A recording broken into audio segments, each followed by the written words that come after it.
Hello, welcome back to the second installment of the Sawtooth Star Quilt Along by Sissy Stitches. So in this video, I will show you, we'll pick up where we left off from the last video. In the last video, we cut out all our pieces and we made the flying geese. So in this video, I'll show you how to put the rows together for the blocks, and you'll have 3 rows per block, and there's 12 blocks total. So we'll cover that in this video, and then the next video we'll cover putting the blocks together and putting the quilt top together. So anyway, here's the steps to putting the blocks, the rows together for the blocks. Let me know if you have any questions in the comment section below, and I'll answer them as quickly as I can. Thanks, and happy quilting. Okay, so now we're ready for part 2 of our Sawtooth Star Quilt Along. So this pile right here is our 8.5 inch centers with our 4.5 inch corner blocks in the contrasting fabric. And this pile right here is all of our flying geese. So hopefully you were successful in getting all of your flying geese made. And now that we have all of our different parts of our quilt put together, we can easily sew these together, chain piece them, and it will go rather quickly.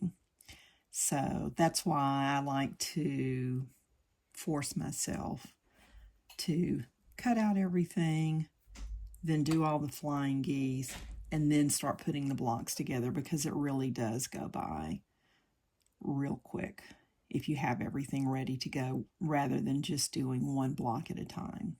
So anyway, I'm going to go ahead and set up my piles to get going. So I know for the first pass, I'm not going to need one of my flying geese, one out of the 4. So I'm going to get the 4 that match. 1, 2, 3, 4, these top 4, and I'll set this pile right here, and then my center block and my 4 contrasting blocks, and I'll take the rest of that pile and set it aside. So now we have everything. So I kind of like to see what it's going to look like. So when I do my sewing, I'm kind of sewing in the right order. So this one, I'm going to set it off to the side because we won't need that. And we won't need 2 of these 4.5 inch squares just yet. So I'm going to set those off to the side. But we will need 2 of our 4.5 inch corner squares, 1 of our flying geese for the side, and 1 for the bottom and 1 for the top. So kind of like to lay it down here, and then when I pick them up and put them together, I have a better chance of sewing them together correctly. Really, when you're sewing the tops and the bottoms, it doesn't matter because it's going to be the same either way, because you're going to sew a corner block on each end of that, and you can't mess up and sew it on the wrong side because it's 2 distinctly different sizes. So anyway, I like to do the top row, the middle row, the bottom row, and since I'm going to try to chain piece these, I will do all of this for all 12, and then I'll pick up my extra 2 for this side over here, for this left side. So hopefully that makes sense the way I'm describing it. Or if you just want to do one block at a time and do it all complete, that's fine too. But I'm going to try to chain piece all of this together. We'll see if I can make it work without too many hiccups. So I've set my stitch length to 2.0, but just, whatever stitch length you and your machine like to work with. Just make sure you have that all set up. I'm still using my 1/4 inch guide foot because we're going to still keep with the 1/4 inch seam, and this keeps all my seams consistent for me. Okay, here we go.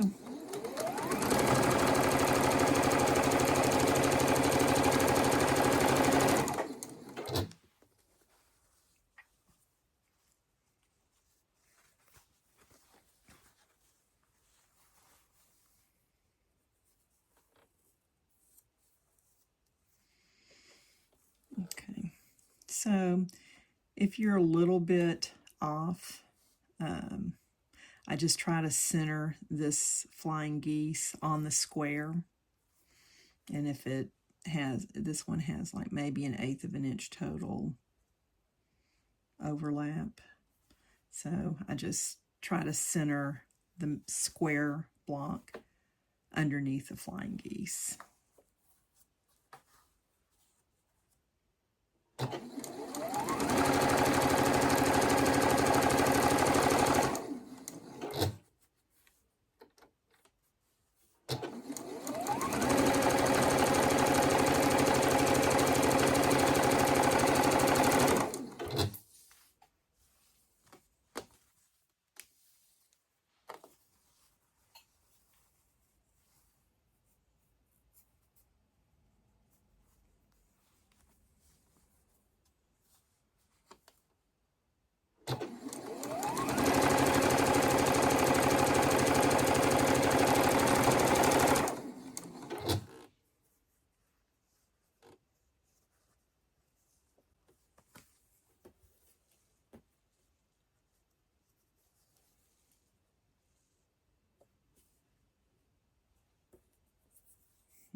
Now, one comment I have is when you trim your flying geese, if they're not perfectly straight, I try to line up my corner squares, and make sure they're straight with this long straight edge here.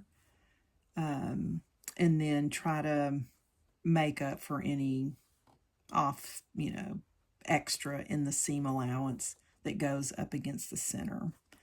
So that's how I try to get my blocks to be as uniform as possible. So I just try to line this corner piece up with this outside edge, and that gives me I feel like it gives me the best chance of ending up with a more square block. But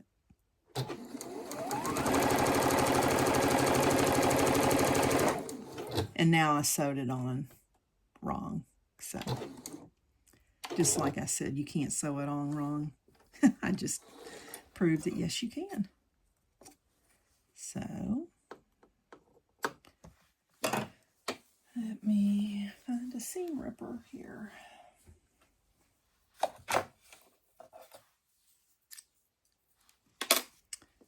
Because this does not go this way.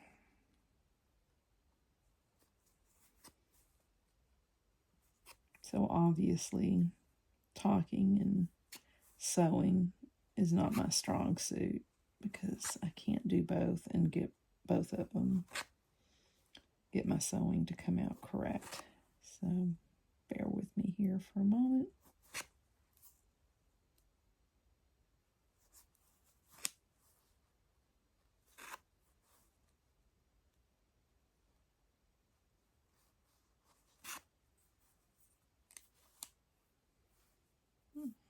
Didn't work.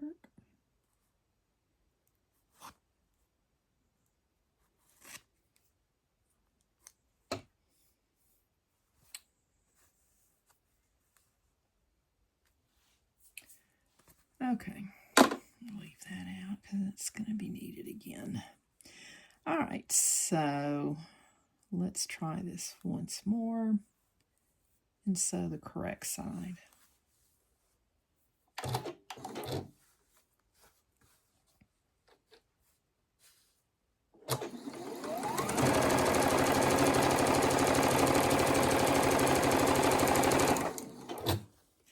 Okay, well, since I had to cut apart the first block, let's just take a look and see what it looks like. So here's the top.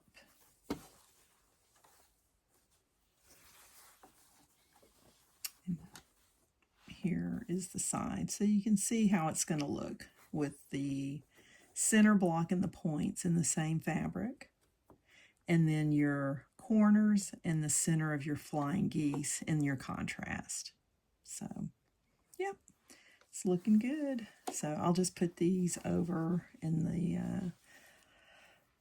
ironing pile because I will iron these before I sew on the next side. So, now let's see if I can do this next one without sewing it in correctly. But you know, if we didn't have incorrect sewing steps, seam rippers wouldn't be a thing. So I definitely keep those people in business.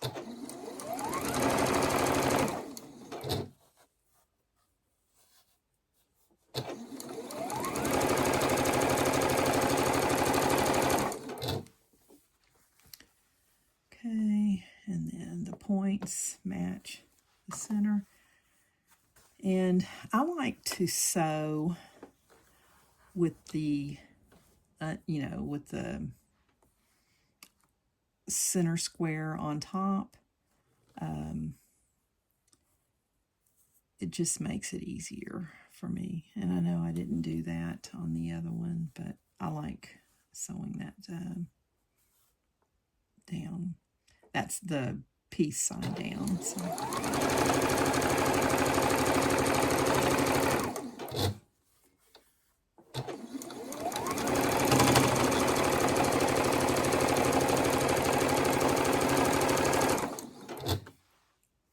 Okay, now let's just keep going.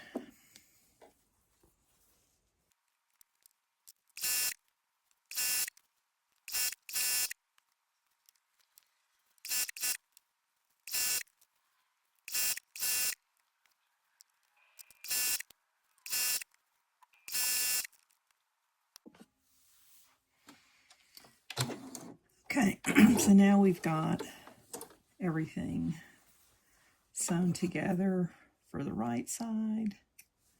So we just cut all of these apart and take it all to the ironing board.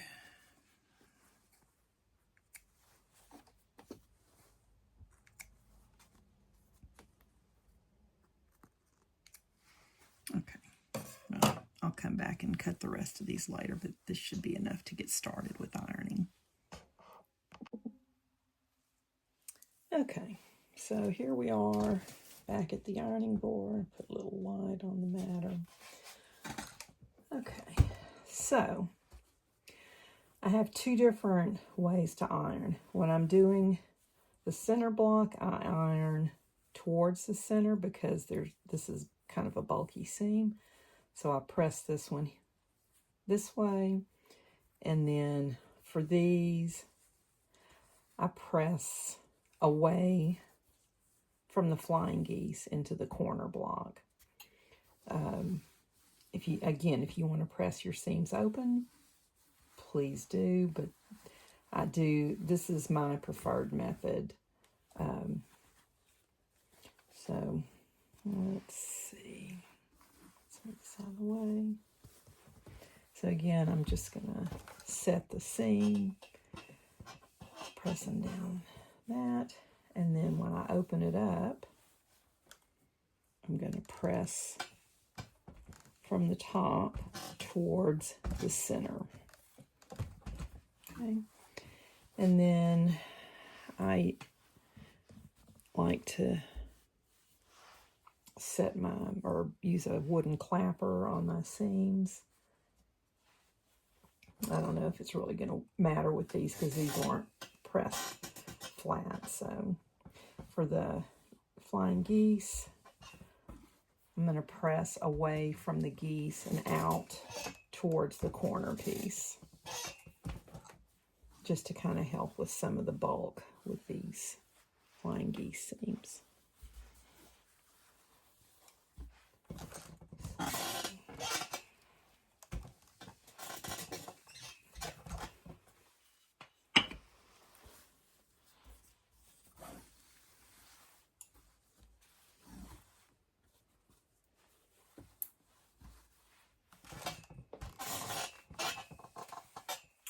Again, on the center, we're going to press towards the center. And again, if you prefer pressing your seams open, then by all means, go ahead and flip it over on the back and press it open.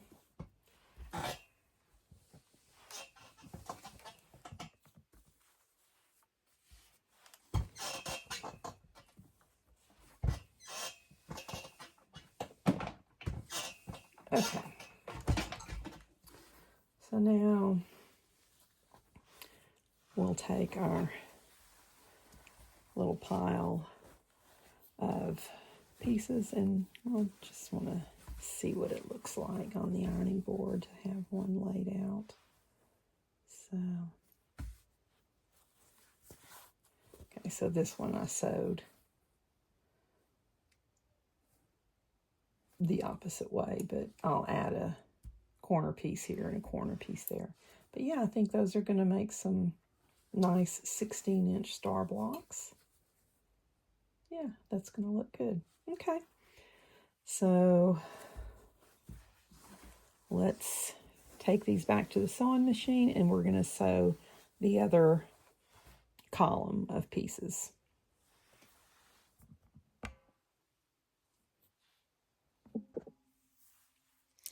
Okay, so we have our pressed pieces back over here at the sewing machine. So I'm going to try to find the right pieces that go with this and hope that I get it right. Okay. So these are the other two corners and the other flying geese that I need to finish this. So let's finish these off.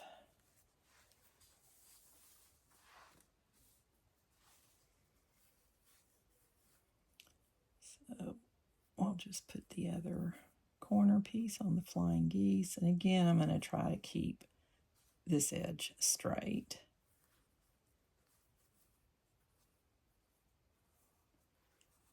I find if I need any forgiveness in my seams, if I keep one straight edge, it makes it a little easier.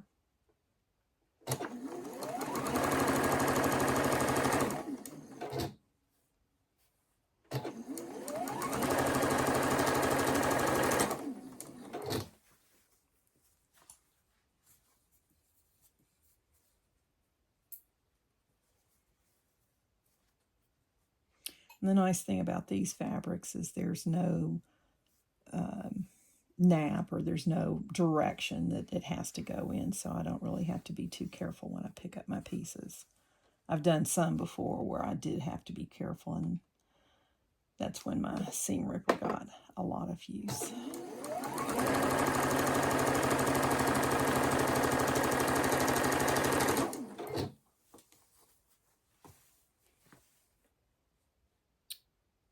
Okay, so that was This was a mistake.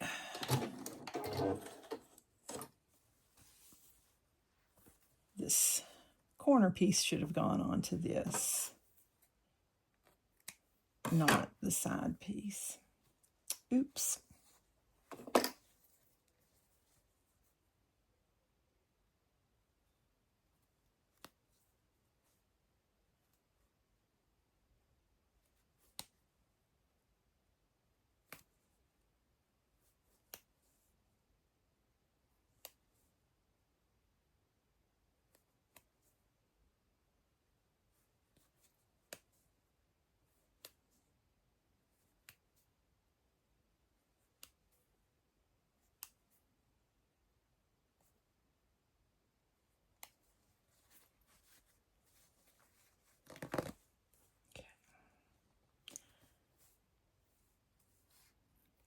Throw it off the back.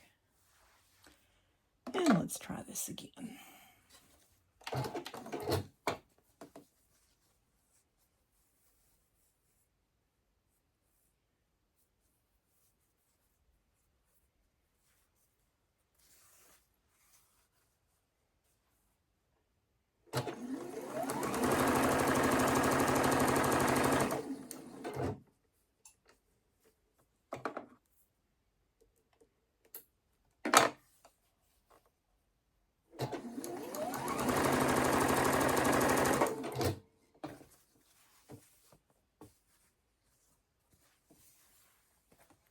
Okay, now this piece goes on here.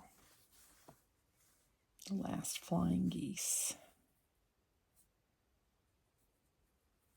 And again, when you're attaching the flying geese on the side, if you're a little off on your finished flying geese, I just center the square over the flying geese and ease it in that way.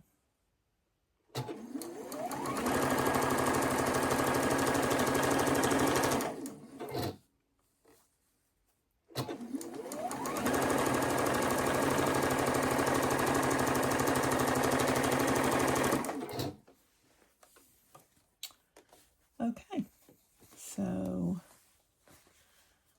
let's just pull this off the machine and cut it apart. And we have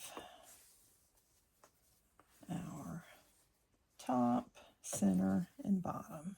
And that's what our star block is going to look like. I know it's kind of hard to see on the sewing machine, but anyway, so these three pieces can go over to the ironing board, and I'll finish sewing the rest of the pieces together, hopefully correctly.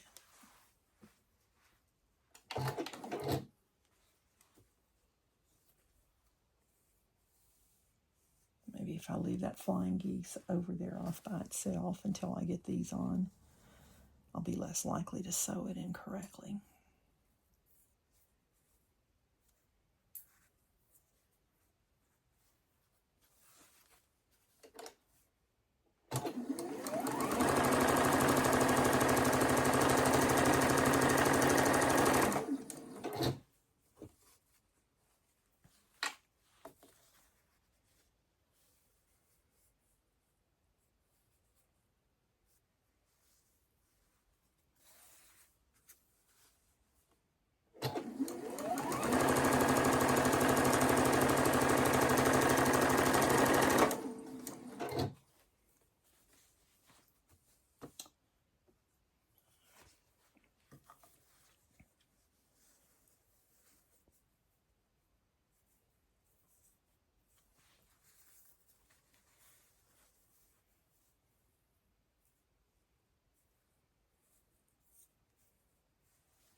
Okay, so that is the end of part 2 of the video for the Sawtooth Star Quilt Along.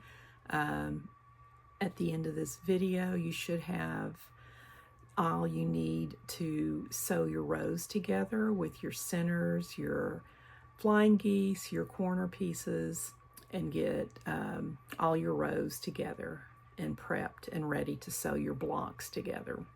So we'll start there in our next video. If you have any questions, please put them in the comments section below. Also in the description box, I am copying over all of the cutting dimensions so you don't have to go back and look through the previous videos.